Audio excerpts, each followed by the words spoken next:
పిల్లలు పుట్టంగానే ఏడవాలి అంటుంటారు కదా మ్యామ్. ఆ ఏడవడం అనేది ఎంతవరకు ఇంపార్టెంట్? అంటే ఏడవకపోతే ఏదైనా ప్రాబ్లమ్ ఉంటుందా?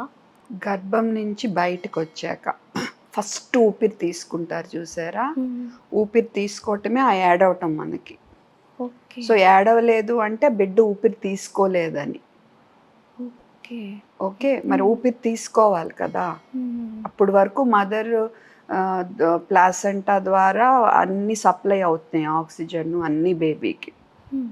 ఊపిరితిత్తుల్లో నీరు నిండిపోయి ఉంటది పొట్టలో ఉన్నప్పుడు. హ్మ్. ఆ బయటికి రాగానే ఒక గుక్క అలా పెట్టగానే ఆహ్, ఊపిరి. ఊపిరెళ్ళి ఊపిరితిత్తులు ఓపెన్ అవుతాయన్నమాట. ఓకే. ఓకే. సో, అది ఏడవలేదు అంటే మనము ఇమ్మీడియేట్‌గా ఆ బేబీ ఊపిరి తీసుకునేట్టు మనం ఆ ప్రక్రియ ఇమ్మీడియేట్‌గా మొదలుపెట్టాలి. రీససిటేషన్ అంటాము. హుహుహు. సో, అది డిలే అయితే కనుక బేబీ బ్రెయిన్‌కి ఆక్సిజన్ సరఫరా తగ్గిపోయి ఇంకా తద్వారా ప్రాబ్లమ్స్ అవుతాయి.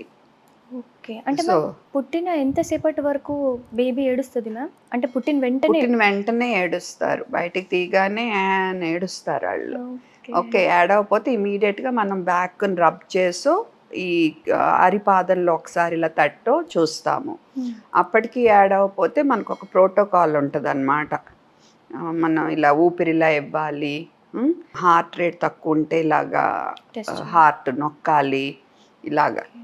సో, సిపిఆర్ దీన్ని హ్మ్. నియోనేటల్ రిససిటేషన్ అంటాము. ఓకే. సో, వాళ్ళు ఊపిరి తీసుకోపోతే హుహుహు. అంటే ఏడవకపోయినా ఊపిరి తీసుకోపోతే తీసుకోకపోతే. మనం ఎమ్మటే వాళ్ళు ఊపిరి తీసుకునేట్టు చేసే ప్రక్రియ ఎమ్మటే మొదలు పెట్టాలి. హుహు.